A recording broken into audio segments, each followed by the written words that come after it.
Today our moderator is going to be Wayne Porter. Oh no! Thank you, Leslie. You're welcome. And on the website of things, we've got Mandy Wildman and Adam Bennett today. And we'll tell a few seconds about ourselves in here in a minute. And then on the social media side, we've got Gary Charles and myself. So I apologize now. The quality of the panel goes downhill as it goes this direction. Oh, that's so not true. Honey, you want to swap places? Hey, we got to have fun here, right? Okay. All right. So I'm going to hand it over to you. We are going to have a Q&A afterwards. So if you take the sheet that you have here on the table, this is meant for your consumption. There is a list of questions we're going to be asking the panelists, and we'll be talking about that. There's some quick facts about the internet there. Also on the back, there's some other things, how to stay in touch, so if you'll just read those. And if you have any questions, I'll be staying late afterwards to answer them. So we're going to hand this over to Wayne. There you go, sir. We don't count them. We need the sheet. We have some more. That table got set late. Here, I got one. If you guys could get, you can hand this over to them, please. Sure, absolutely. All right, thank you. Wayne? Well, hello. Welcome to the panel. I know Choya, and I know I've heard from Choya that Gary talks a lot. So I have a bell. If they go too long, I'm going to ring that, and I'm not going to comment about my wife. You better not. No, we have an airplane. What is this? Okay, so I'm just going to go down this list of questions, and we're just going to raise your hand if you want to talk. Is that what we're going to do it, or should I point to someone? Well, since we have 4 of us on the panel today, and we went a little long on the introductions, what we'll do is just for each question, we'll have one of the web people who feels more comfortable, one of the social media people will just kind of bounce about a minute each for questions. Okay. And please, for the video's sake, make sure that everyone is talking just on Into the these. mic. Okay. Pass the mic. Okay, so first question is, what is the minimum presence online any business should have? And why is that presence important? Hi guys, you're amazing that you all came today. I'm really excited to be here and to see all these wonderful entrepreneurial faces. So this is a really good question because a lot of people, especially solopreneurs, people that are just in business by themselves or maybe a partner, what is the minimum that I can get away with for my online presence? Because you hear all this stuff. Hands up who is kind of confused about the whole online thing. Just completely, oh my gosh.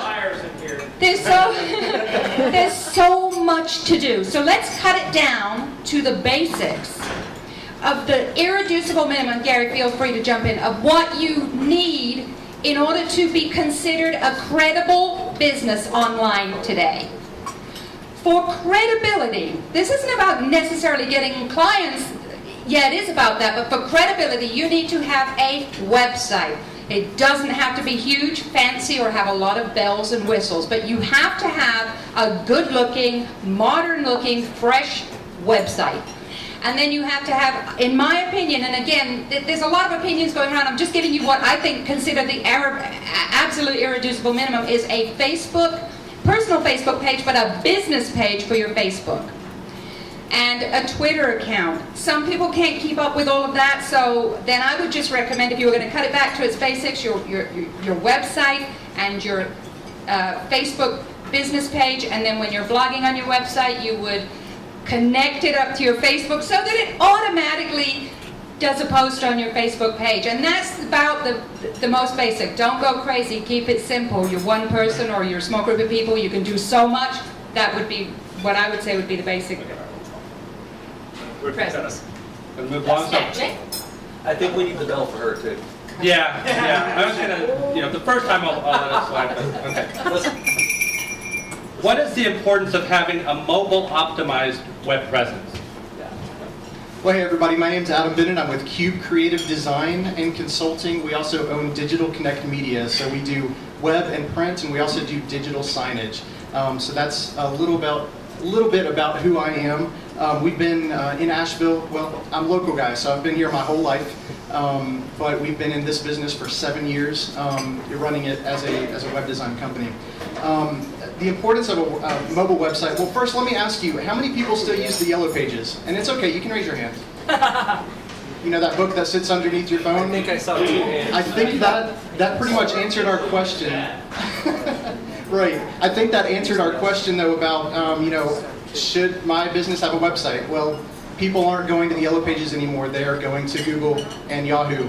But the importance of having a mobile website, how many people use their smartphone to access the internet?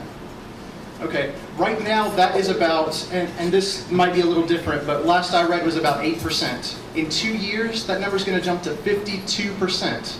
So 52% of the people accessing the internet are going to be doing it on a 4-inch screen, okay? So your website right now is optimized for probably a 960 pixel screen, which is the big screen. So you want to have a website that is actually optimized for your thumb, so you don't have to scroll and do all of that. So the importance of having a mobile website is actually making it to where people can use your website on the screen that they are going to be viewing it on. Make it easy to find you, find your contact information, and point them directly to your door. You want them to walk in. So that's the whole point of all this, right? You want them to walk into your door, right? Okay, good. I'm going to jump down to a social media question to give Choya and Gary a chance to say something. So it says, social media sites are free to join but time-consuming. When should I consider paying an employee, intern, etc., or hiring a social media manager to represent my business online?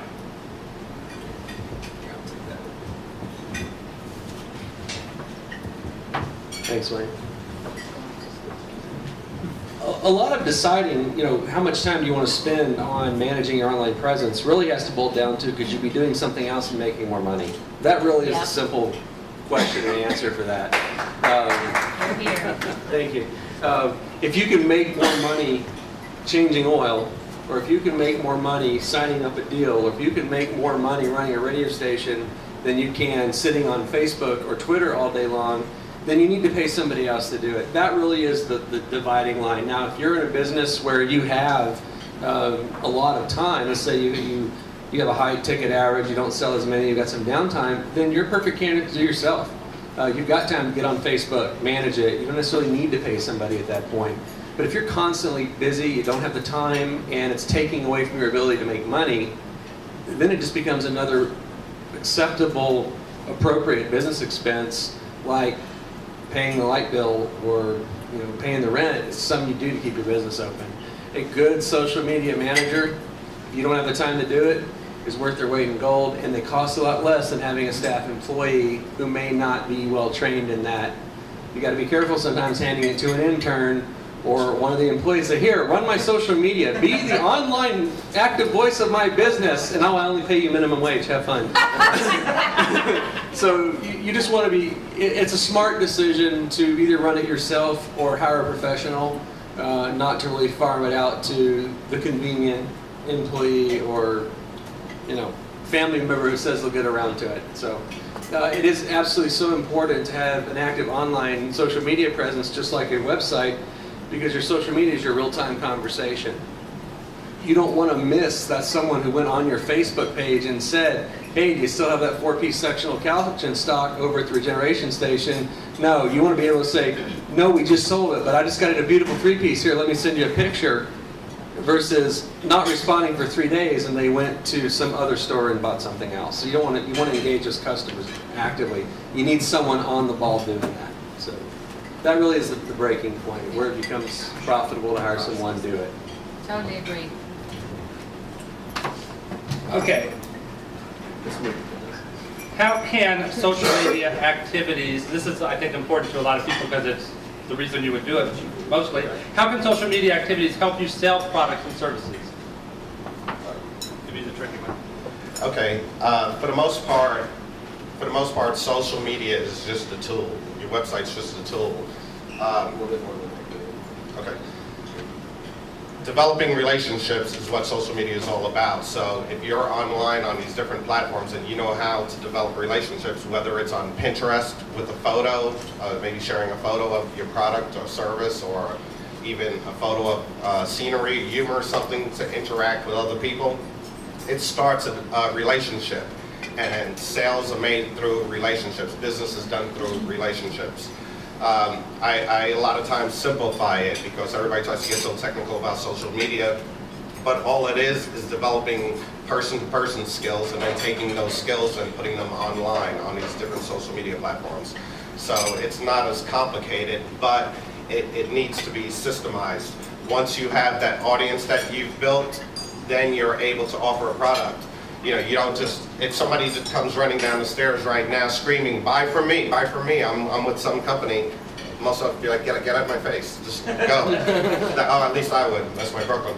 But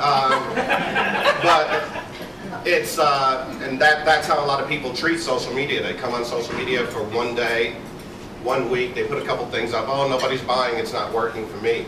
It's about developing relationships over time, and if I need you, if I need a plumber, if I need promotional items, if I need photography, I know who to go to because I've already been connected with this person. I've seen their posts repeatedly. I love Coca-Cola, and Coca-Cola doesn't. I don't search for it when I wake up in the morning. Most days. But I'll rush out to a meeting. I don't eat breakfast till like 2 in the afternoon for the most part. But I'll rush out to a meeting, just run into the world when I wake up, and that's my mode and that's my style. But I'll see somebody walking down the street, I'll see them with a Coca-Cola in their hand. I'll be, I want one too. I'll drive up Hendersonville Road and I'll see a truck pass me, and I'll be like, I wish I had that whole truck. They'll just say, and I stop at the grocery store to get gas, and I'm running in for a Coca-Cola. So it's repeat branding and staying in front of your people, and that's what it does. It's consistency, and that's all part of social media management. Where if you're out there, if you're consistent, whoever's making the noise, you're going to notice, as long as they're not rude and nagging to you. There's some people that send me so many Facebook invites and items and notes on their groups that I kick them out. But if you have it in a balanced way where you're staying in front of the people, when it comes time for them to purchase that sale, oh, I have a friend. Social media makes friends, and friends isn't what you maybe considered a friend 20 years ago. 20 years ago, a friend was somebody who you died with in the Vietnam War, stuff like that, or you went to college with and you grew up with for 20 years. Now, my friend is somebody who's following me on Twitter. So it's a little desensitized in this new age, but it's all about making friends and growing those relationships. A friend on Twitter is better than a stranger. Yes, exactly. They're closer to me than a stranger. There you go. Okay, going back to websites, what are the different kinds of websites and why do they range so much in price? That's a really good question. I particularly specialize in one kind of website, which is a personal branding website for the small business entrepreneur. So I'm going to speak to that, but I'm going to let Gary take over. Because there are so many different kinds of websites, and people do ask this, why are websites so expensive? Why are the prices so varied? The more you want on your website, the more time it's going to take your web designer, and he has to be compensated for that. Just in the same way that if somebody's buying a single cone ice cream, but then they want actually 3 scoops, and they want the chocolate sauce, and they want the thing, and the nuts, and the cherry, you're going to pay extra for that. So I just wanted to comment just a little bit on pricing of a website. Some people go, it's several $1,000s or several hundred or whatever. Websites are so expensive. Here's how you have to look at it. And I think Adam will agree with me, how often are you going to get a new website? Every 2 years? Probably every 2 years, maybe every 3 years. So let's say it was $1,200. For argument's sake, this is just a number I just picked out because I'm not real good at math. If you spread that $1,200 over 2 years, you're paying $50 a month for your website. It's a no-brainer as an essential business expense. But I'm going to turn over to Adam now to talk about some of the different types of websites and needs that different companies have.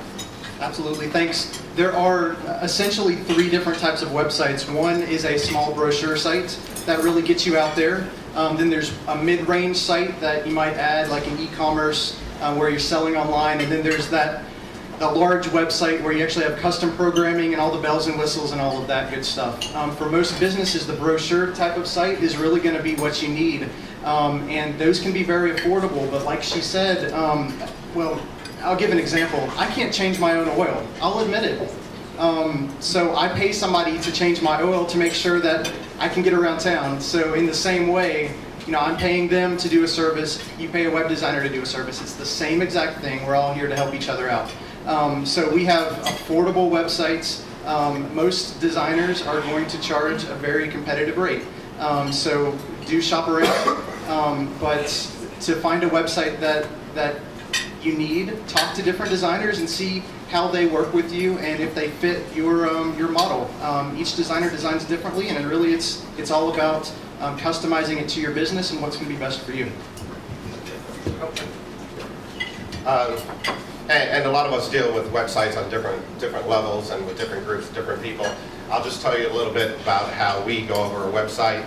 I have friends that build $500 websites. I have friends, partners that build $1,000 websites.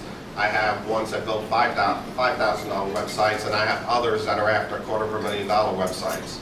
And you know, I don't know how to build more estate, pay $250,000 for their website, but nonetheless, there's a lot put into it: functionality, design, whether it's getting a group, a team together to consult on your website. I think your website is a representation of your company, and it should.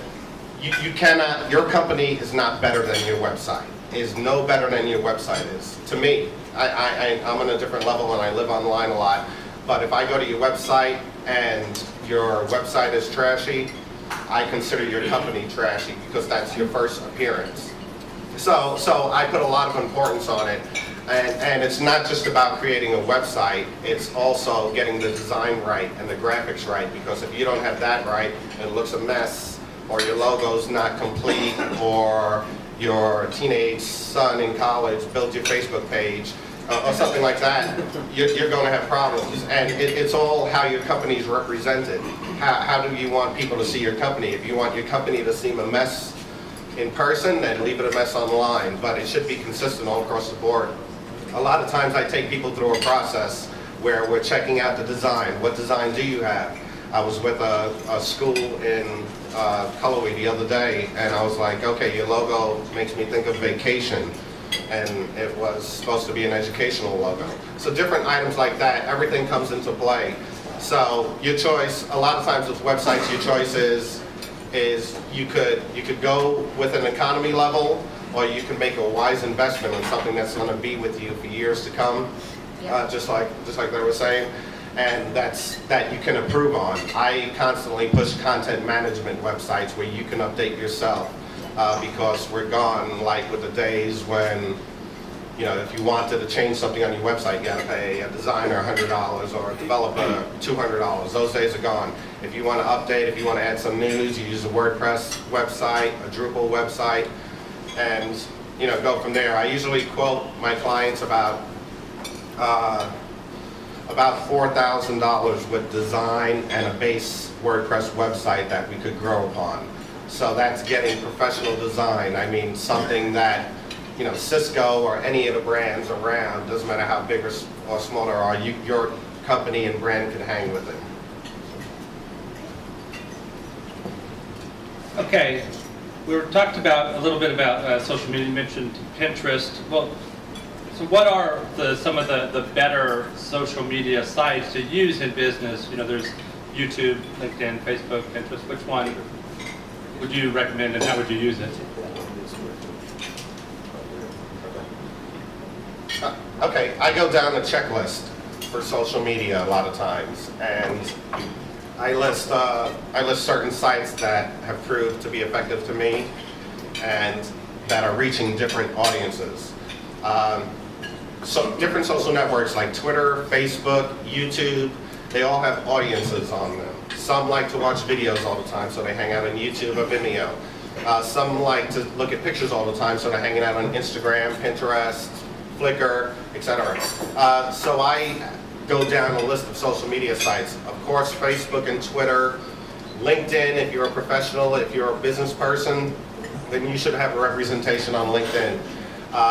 Pinterest, if you have any photos and graphics on your website, on your blog posts, which you should, and they shouldn't be stock photography and they shouldn't be self-photography, if possible. If you could pull in a photographer to network with your business to give you completely pro photography, that's 10 times better.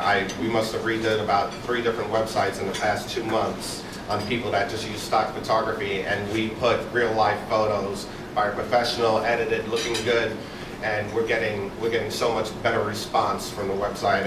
Everything's great. But Pinterest, and a lot of people don't understand a lot of the sites, so Pinterest is just sharing a photo. So let's say we're all on Pinterest here, and I held up a photo. I'm like, oh, look, this is a photo of blah, blah, blah. So you're like, oh, this photo's pretty. Oh, I want to click it. So if you click that photo on Pinterest, it takes you to where I have the photo posted on my website or on my blog. So it's a link back, but the interest starts with a photo. And that's what Pinterest is. So it's pretty important, and it's definitely an alarm for a lot of websites up there, graphic design and photography. So I even said it 3 months ago, graphic designers and photographers got a whole lot more important to me in my business plan and my web life. Okay, good. And we touched a little bit about, Adam talking about the smartphones. How can someone use a smartphone to promote their I'm business? going to take that one, because I do that all day long. All right. And this is one I do all day long. How many people in here have a business that I've been into and done random twit picking before? There's a couple, yeah, there's a couple in here. Basically, the smartphone is a wonderful tool to manage your social media. It's hard to take your smartphone and update something on your website. It takes a little bit more effort there, and that's your permanent home. But your real-time, going on right now home is social media. So using a smartphone, how many people here have a smartphone? Okay, that's pretty much the whole room. As a business owner, especially when you have a brick and mortar business, or if you have something you can take a picture of your service person, before and after pictures, anytime you can take a picture with your smartphone, upload it to your Facebook page, and yes, you can post pictures on your Facebook page as your business. It's real easy to do if you know how, using the Facebook app, which works most of the time. I can see you've tried to use the Facebook app.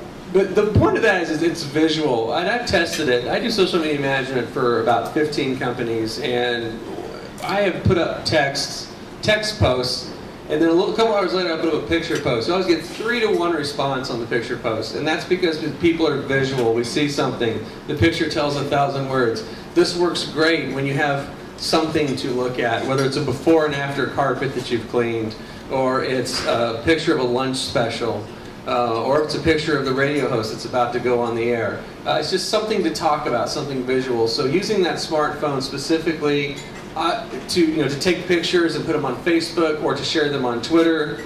You can also shoot short video, which is also very handy. You can also use it for location-based, like Foursquare or checking in on Facebook. There's a laundry list. I won't go into all of them, but the point is your smartphone is a tool that you can use. It really doesn't, you already have it, so it doesn't cost you any extra to use it to promote your business, and it's one of the wisest things you can do. We're just keeping a conversation going about your business on social media.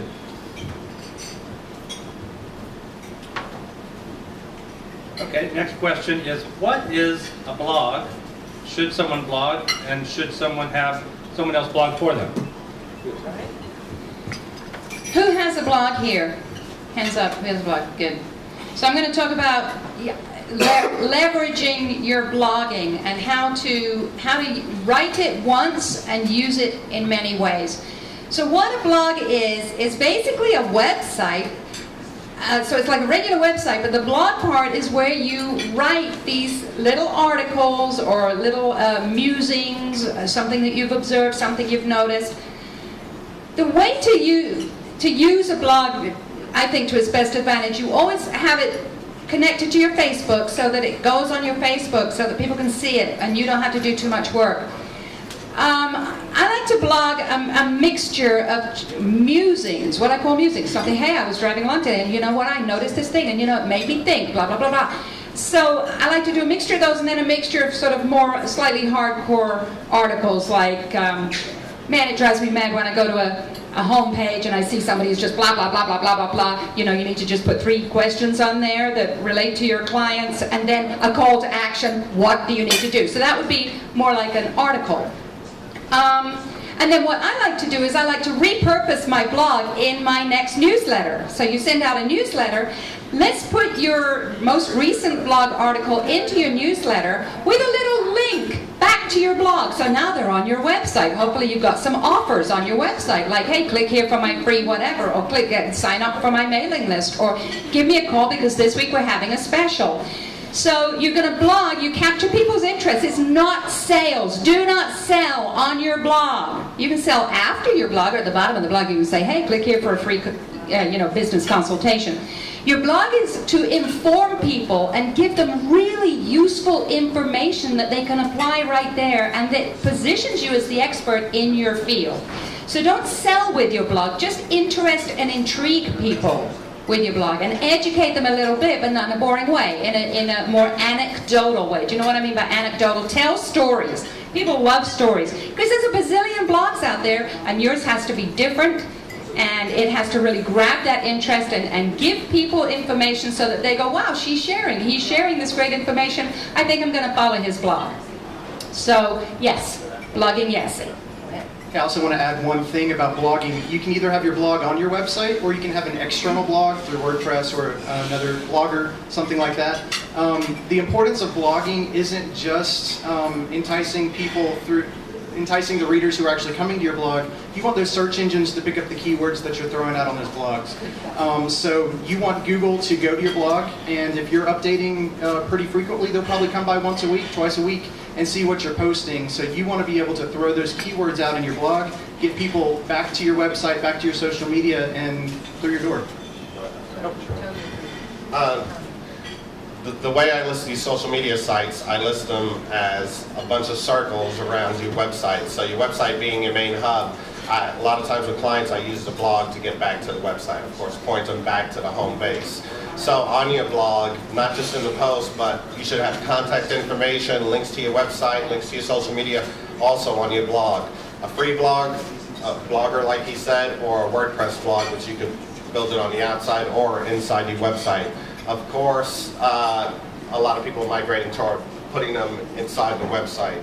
The other thing about blogging is that when you write, there's just 3 main factors. There's a title, there's a body, just like writing a story. A title, a body, and labels or tags. You want to make sure that's right. I went through a pretty well-known company 2 blocks away from here, and went through their blog yesterday, and they have 70 different blog posts. 60 of them have nothing to do about the keywords they need in their title.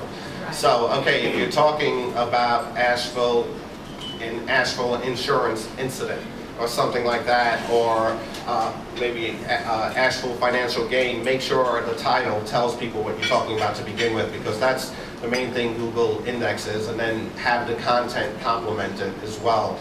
The other thing about blogging is just because you write it doesn't mean people will see it. You have to have proper distribution, and that's where social media comes in. When you write the blog, a lot of times what I do is I go to bit.ly, it's a link shortener, so I don't have, okay, askasheville.com/blog/blah, blah, blah, blah, you know, 1,000-word sentence, I'll link there. I shorten it with bit.ly or super, and then send it out. So everybody that clicks on that link, I'm able to say, oh, 503 people clicked on my link yesterday. So it shows me some ROI, at least people are reading. Sometimes you don't hear noise back, and it takes a lot for somebody to take a second to do a comment sometimes. So they may love your article, and you don't see that, and you don't read that, but you can see how many people are at least clicking on it. Okay, I wrote a title that had enough interest that people are at least clicking over and checking it out. You know, what could I do better than popping it up on Facebook, sending it out through Twitter, the image on the blog post, going to the blog post and then hitting, and Pinterest is a free pin it button you can add to your browser. So you hit pin it and grab that picture off of your blog, send it out to Pinterest. So different forms of distribution, because it doesn't matter if you're selling candy or selling a product online. If it's not getting out there, if people aren't seeing it, then it's of little value. Okay, good. So we are ending at 1. We're going to finish, do the last question. We'll do that last one. Response, and then here, let me have it for a second. Okay. Just a programming note. It is 1 o'clock. If anybody needs to leave, we totally understand. But this is a great topic, and I know there's going to be some questions. So we're going to keep going. If anybody needs to leave, thank you so much for coming. After the Q&A is over, after we take the audience questions, the panelists will be available if you have any more questions afterwards. And then also, if you have any feedback on today's event, my email address is on the bottom of the front page. Please feel free to email me if you have any questions or comments. And also read the back. There's some good information on there. One thing I put on there, the Asheville Local Business Expo. Debbie couldn't make it today, so if you have any questions about the expo, please come see me. We are taking reservations for that. If you don't know what that is, come see me. So. I just want to mention an event tomorrow night if anybody here is interested. I'm helping a family open up a new restaurant called Latin Flavor Cafe in East Asheville. It's near the old Shoney's, and we're doing a private VIP party from 6 to 9. Food, drinks, music, entertainment, everything. So that'll be a pretty big crowd that we usually have at our parties there tomorrow night. And Gary and I are actually going to be doing their social media management, so if you come out and see what we're doing, you'll see us taking pictures, taking photographs, tweeting, posting. You want to come actually see what we mean, when we're talking about using a smartphone or using a camera to promote something on social media, you come see it in action. So see Gary about that afterwards. So let's finish up with the last question and go into Q&A. And again, if you need to leave, we understand. Thank you all for coming. You mean the ROI? Yeah, let's do the ROI question.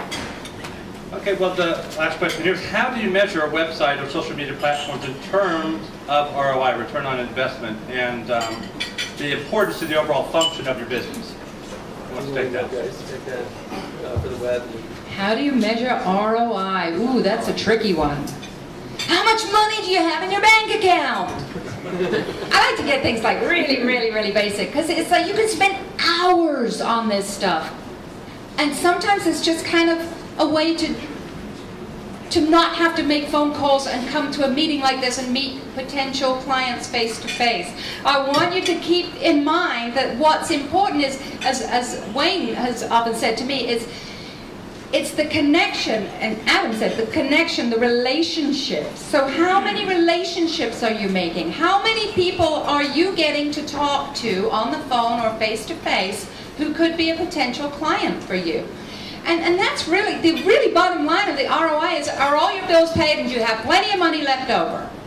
To do all the things that you want to do and then give back to the community or whatever. So you can get web stats, you can get statistics on how many people visited your website, how many Facebook friends do you have, how many people are clicking, how many people are talking to you.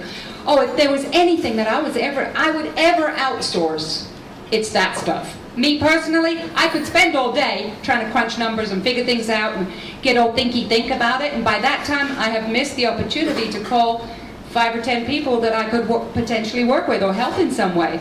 So, I would say outsource the stats and get on the phone, so get out there and meet people and meet those people that you're making the relationships with. Because that's what a relationship is. Hey, let's go for coffee, let's find out about each other's businesses. I'm sure one of these wonderful gentlemen has a much more technical answer than I do, so I'm going to just turn it over here to tut-tutting. Oh, and by the way, I did call everybody up before, the panelists, to just coordinate our colors up here. I just wanted you to know. We have greens and blacks. Yeah. Thank you. With return on investment, I guess one of the most powerful things that really exploded my business in the past year was making comprehensive reports. And to me, before, it was like a 15-minute waste of time that I could be doing other social media or sending out a link or telling somebody how to fix their website. But my reports, when I do my reports every month, I did a report for the Indigo recently, and I brought them 50,000 plus hits in a month to their website, even though their website sucks. But social media, that's leaving half of it out, so you lose a lot of influence if you don't have a comprehensive presence. So that's what I usually push. You usually push branding and design. It's a process. Branding and design, website development, because graphic design and development are two different things. And usually, for the most part, I use two different people. I just want specialists when dealing with my online business and life. And then social media, social networking, and social marketing are three different things. But what I do on the reports is I list, okay, here's the links. We sent out a link to your homepage on your website this past month. It got 1,024 hits. We sent a link out to your About page, and it got 300 hits. So different items like that, and then I also report the content that we're building. So if I build a blog, I send a link to that blog, and then that new blog post, and then I also send the stats. This is how many people clicked on it, and this is some interaction that we might have gotten from it. Here's the Pinterest where we pinned it up. Here's the link to that, so all my clients could click on any link at any time and go to that content. So it's showing people what's being built, and it's all about increasing your online footprint. Okay, if you don't have any online presence at all, your world is it's a whiteboard. But you put a website out there, okay, you have a dot on that whiteboard. You have one little presence in this big world.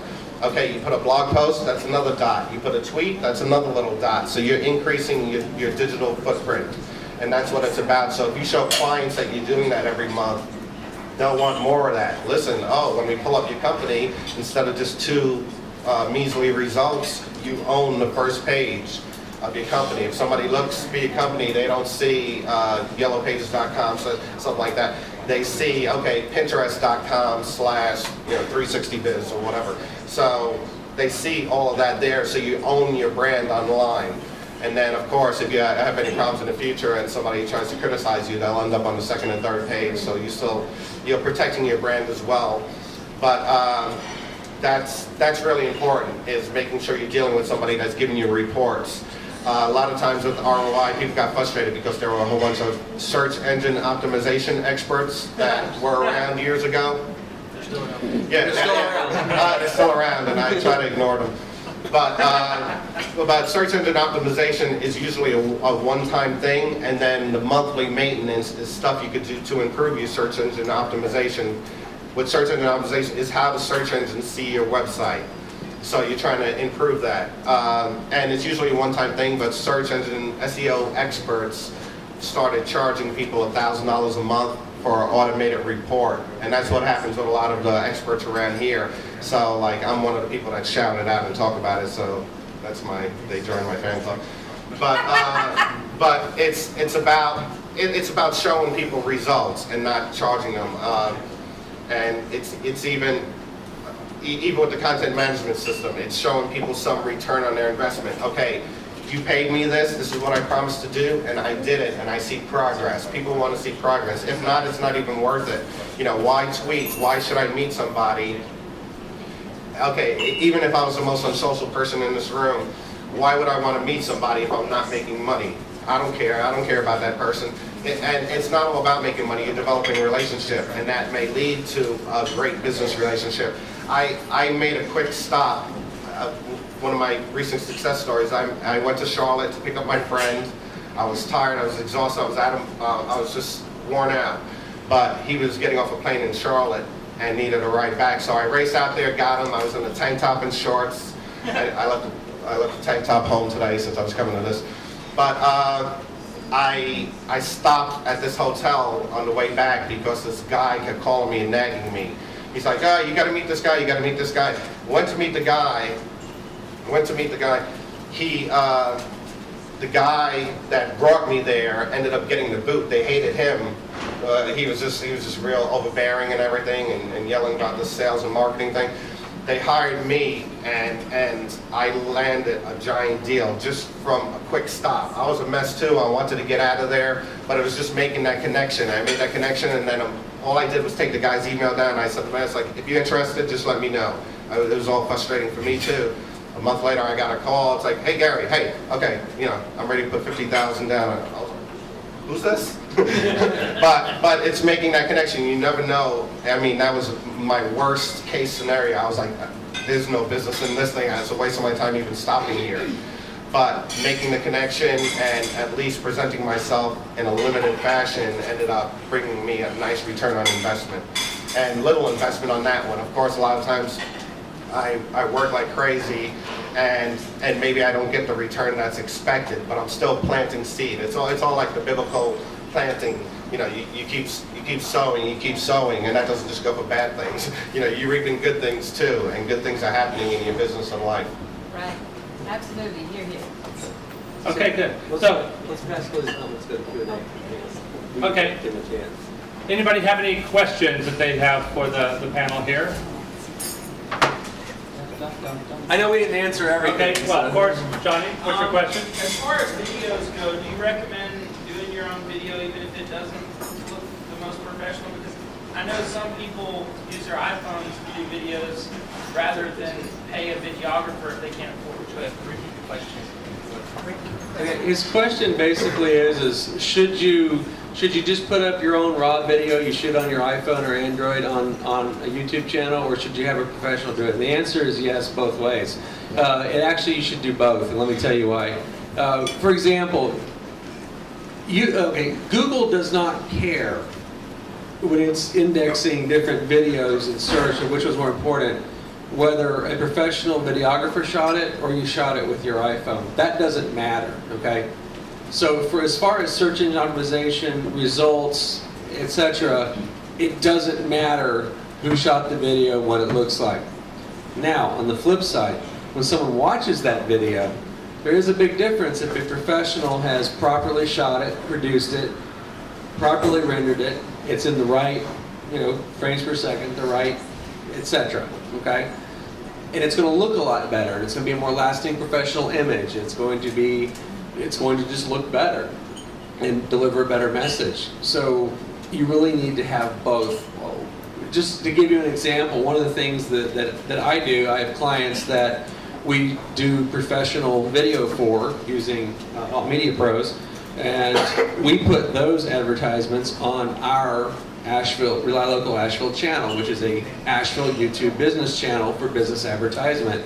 Then I encourage the client to create, or we do it for them, either or, a YouTube channel where they can just upload short videos. Hey, this is a great new item we just got in the business today. Come down and check it out. Or, hey, here's a quick video of today's sizzling fajita special at the Mexican restaurant.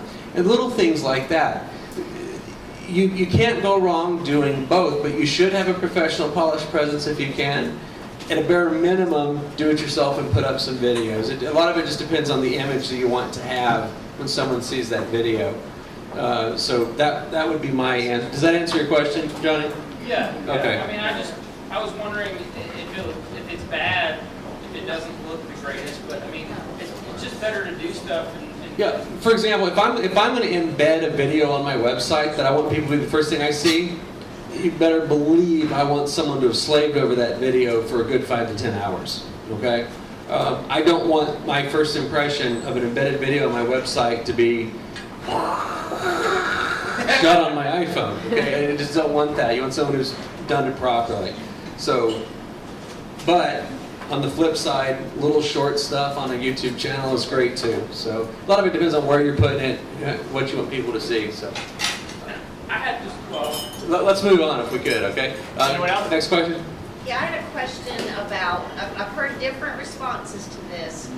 Should you put the same thing on Facebook that you have on Twitter, or an automatic feed from Facebook to Twitter? Some people say no. I want your opinion.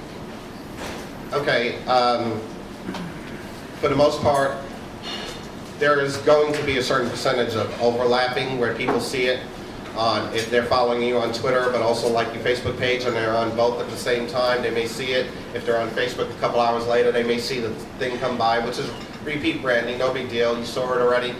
Sometimes it's that second, or third, or fourth, or 10th time seeing it that you find like, oh crap, I'm going to click this. Yeah. So I recommend it as long as you're paying attention to what people's responses and everything. So if you're feeding your Facebook to Twitter, you want to make sure that you're watching your Twitter responses, so if somebody talks to you on Twitter, you're not ignoring it. A lot of companies just connect their Facebook to Twitter and then never look at their Twitter account. And then there's 20 people asking, hey, you guys have any music tonight or anything? And it doesn't, nobody answers. It's like talking to the wall. And technically, that's how the business is perceived. I've been in a situation recently where it's like, hey, should we go to this place or that place? Well, that place is rude on Twitter. So I'm like, okay, yeah, forget about them. And we'll go to the other place that at least responds. I mean, I had a question yesterday for the Asheville airport about a flight from Latrobe to Asheville, direct flight. And I tweeted them. And they tweeted me back. I thanked them. Thanks for asking, blah, blah, blah. So they gave me all the details right there over a public tweet, which a bunch of people are watching as well. So you want to make sure that interaction isn't lost. As far as repeat branding, if you're posting something on Facebook every hour, it may, to that 30% maybe that are on both, it may get a little annoying to them, but for the most part, it's no big deal. And it's a whole lot easier. And a lot of times you get the response not to do it from the snobbish type that want you to do twice the work for the same effect. Oh no, post it to Facebook and then go and manually do it to Twitter, so it's not a robot connecting. Come on. Okay, it's your vehicle drives you. Time. Well, just walk. So I do it. I do it a lot of times and it works great. Thanks. Okay. Anyone else? Another question? Last chance. Johnny, any more questions? Well, the last question I had, I was talking to another social media person, and they were looking at my site and they were saying there wasn't enough of the actual business portion on the site. There was too much personal. How do you know what to post on your site if you've got kind of a brick and mortar business? Somebody else wants it. Yeah. What I post on my site depends what you're representing. If you're representing your business, post about your business and be quick. Don't put your blog on the home page. Don't build a whole story. You want people to get straight to the point, see what you're about, and click for more information. They're there already. You don't have to swear. I went to a big website the other day, and their whole homepage is a blog. I know some people use that blog as a website, but this is a different level business. And I was like, this is too much, and I just turn away from it. And that's where branding and design usually come in, and that tells them, okay, don't put this on the website. You want it clear, you want it functional, and you want people to go to the right places to click a button. I would say, y'all tell me what you think of this. I would say on your website, keep it pretty much business. That's your professional home. On social media, on social media, I follow about an 80-20 rule, about 80% business, and about 20% I'll interject personal situations. And the reason why is you have to remember that social media is social. You have to be sociable. If you are a robot on social media, people will get bored with you. So it's okay to be a person talking about the business and interject personal stories and personal experiences. Just remember that you're speaking in the voice of your business. Keep it professional. Keep it above board. And it's okay if in the process of doing your business you experienced a beautiful sunset and wanted to share it. Those get more likes than just about anything. That and cute cat and dog pictures. It's okay. Nothing sells like kids and dogs, sunsets and flowers. I know it sounds crazy, but you should try it sometime. I get more likes, follows, subscribes, clicks, and attention when I simply post a picture of my lunch. And you can laugh about it all day long, but I get more followers by simply taking a great picture of what I'm eating, preferably before I've eaten it, because it just gets people talking, it gets them interacting. It's, oh, I want that, and they just get to chatting, and that's the whole point of a social network. Anyone else? Another question? All right. Okay, well, we're all going to be here for a little while. So if you want to ask them, talk to us personally, we'll be here for a bit. So I just want to just thank everyone on the panel today for being here at our event. I appreciate it. Give them a little round of applause.